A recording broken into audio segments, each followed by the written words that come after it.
Buenas tardes, mi nombre es Josefina Morales Valle, soy alumna del Colegio Anáhuac de la licenciatura en Educación Preescolar. Quiero compartirles un breve análisis sobre la importancia del conocimiento de las bases legales, filosóficas y organizativas en la práctica docente.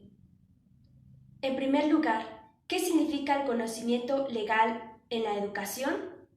Vivimos en un país que tiene sus propias leyes, donde se nos da a conocer nuestros derechos y deberes. Y en uno de ellos es en el campo de la educación. Se puede decir que tener este conocimiento de las bases legales nos ofrece respuestas o alternativas o un claro objetivo de lo que es la educación. Esto viéndolo en tres áreas. Es decir, el primero podemos mencionar como el ser de la educación. Aquí podemos citar el título segundo al artículo 11 de la Ley General de la Educación. Encontramos el claro objetivo de la nueva escuela mexicana, que es el desarrollo humano e integral del educando, es decir, como un horizonte al que debe de llegar la educación en México. Podemos llamarla así como el ser de la educación. Además, podemos descubrir el deber ser,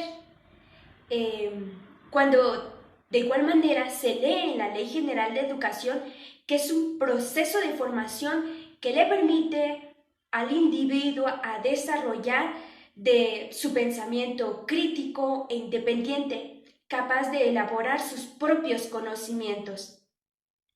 Y esto que le permita ejercer sus capacidades de manera plena. Pero además esto con la ayuda de otros agentes involucrados en el proceso educativo, es decir, el individuo, la familia, la escuela, la sociedad, la tecnología y las propias emociones del individuo. Tener esta información nos permite comparar entre cómo está la educación y cómo debería de ser la educación. Es decir, que nos permite valorar qué tanto es prioridad en nuestro país. En el tercero, el poder ser de la educación. ¿Qué quiere decir esto? Que puede llegar a cumplirse los objetivos que afirma el artículo tercero. Uno de ellos es el derecho que tiene todo niño, adolescente y joven de recibir educación. Además, la educación básica como obligatoria, basándose en el respeto irrestricto de la dignidad de la persona, tendiendo así a desarrollar todas sus facultades que ya posee el ser humano, fomentando además en la persona el respeto, la justicia, la solidaridad, la libertad, la generosidad, entre otros valores, logrando así una transformación en el ambiente en que se encuentra. Sería imposible analizar cómo estamos en este campo importante si no tenemos el conocimiento de las bases legales. Es decir, que una parte nos permite darnos cuenta de entre qué dice la teoría y lo que realmente hacemos en la práctica.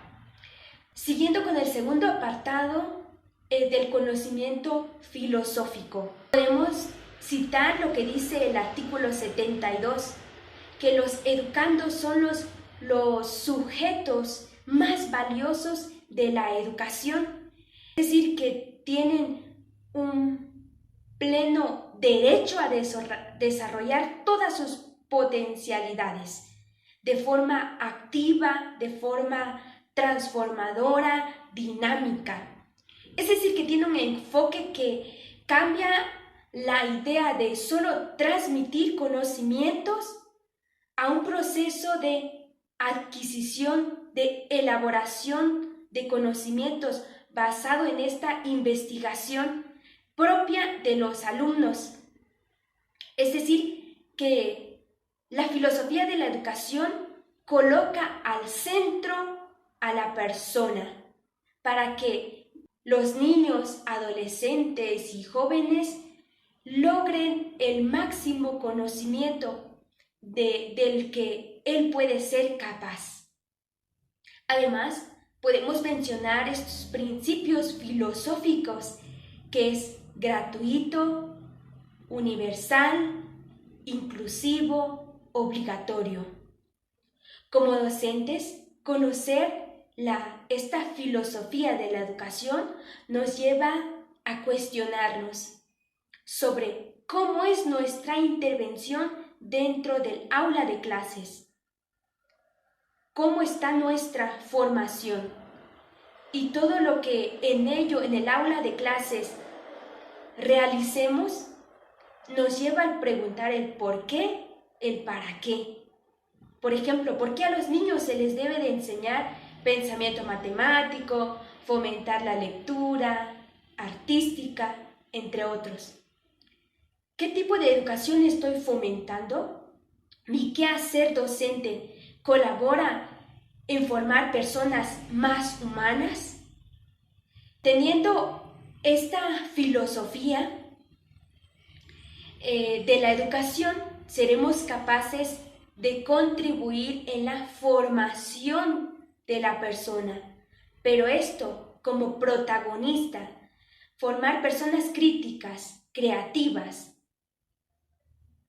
Y finalmente, el conocimiento organizativo.